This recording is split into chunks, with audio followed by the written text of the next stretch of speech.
We're going to be looking at common denominators for 7.3.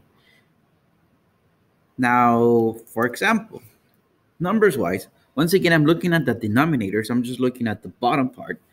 24, I can write that as 3 times 8. Right, I'm going to do factors in this case. 15, I can write that as 3 times 5. My goal was hopefully one of my factors repeated. So that factor, I'm only going to write it once. Now, the factors that do not repeat, I'm also going to write each of them.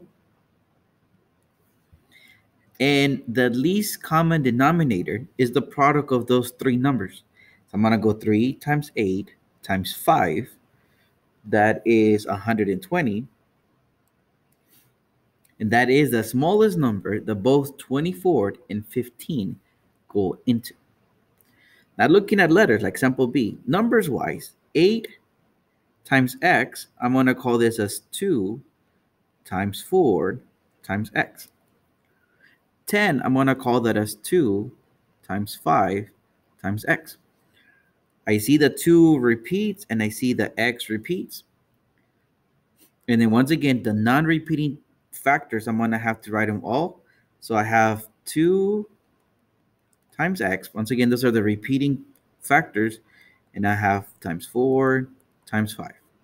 Numbers-wise, 2 times 4 times 5, that gives me 40. Letter-wise, x, so 40x.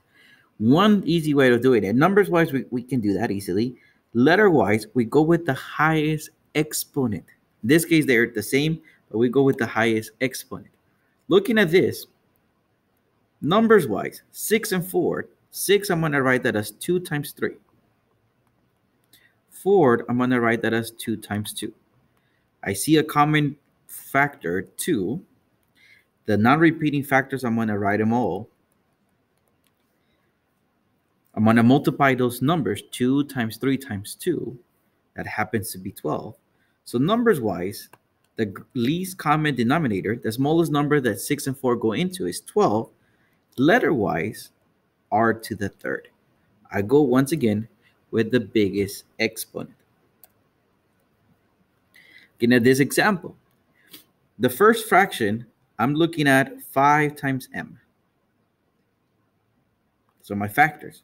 Looking at my second fraction, m times m minus 3. My m repeats, so I'm just going to write my m once. My non-repeating factors, 5 times n minus 3. At least I can combine these first two, right? I'm going to simplify this as 5m times m minus 3. You don't have to multiply it out. Just leave it like that. Looking at b, my denominator, the first fraction, I can factor that as r minus 5, r plus 1. The second fraction, I'm going to split that as r minus 5, r plus 4.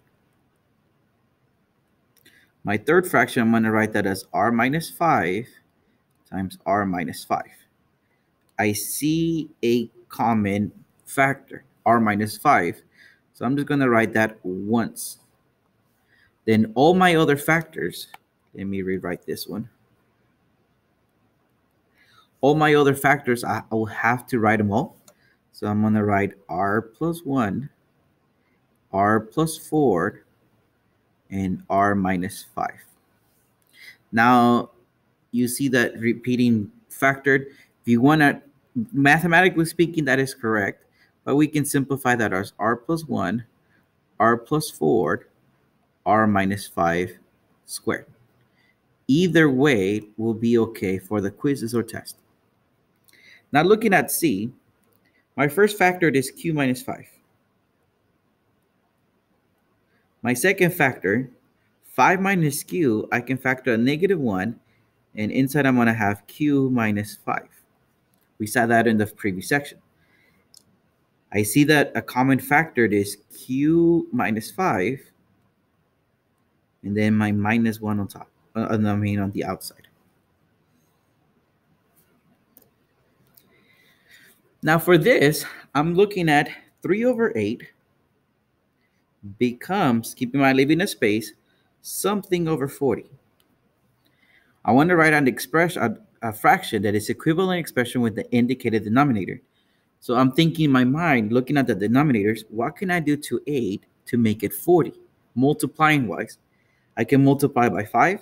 So I'm going to multiply top and bottom by 5. Technically, I'm multiplying by 1, so that's why I'm not changing any values. Now, on the top, I have 3 times 5. The bottom, 8 times 5. So 3 over 8 can also be written as 15 over 40. Looking at B, I'm going to write this as 9k over 25 is equal to something over 50k. Looking at the bottom, how can I make 25 become 50k? Multiply by 2k. I'm going to do the same on the top. 9k times 2k, that gives me 18k squared over 50k. Do not simplify that one because that should simplify to 9k over 25. But I'm not simplifying.